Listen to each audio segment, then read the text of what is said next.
አንድ ሰው እግዚአብሔር ቤት ለመሄድ እየፈለገ ውስጡ እየተመኘ ግን መሄድ አቅቶት የቀረሰው አለ።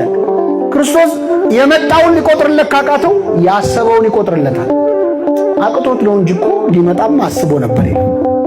ሞልታ ያጠፋሃትንም አላርም ያያል እግዚአብሔር።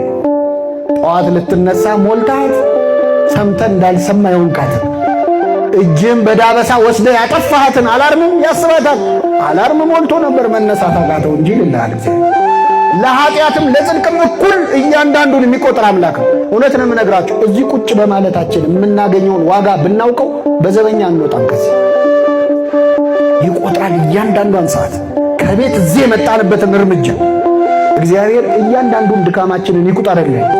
ሌላው ቀርቶ ይገርማቸዋል። ኃጢአት ለመስራት ያመነታንበትን ጊዜ ይቆጥራል እግዚአብሔር። እንሰራዋለን እኮ ግን ዛሬ እንኳን ቢቀርብኝ ካልክ እሱን ይቆጥራል።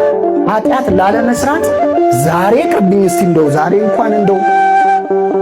ዛሬን እንኳን ማለትህን እግዚአብሔር ይቆጥርልሃል። ለሁላችን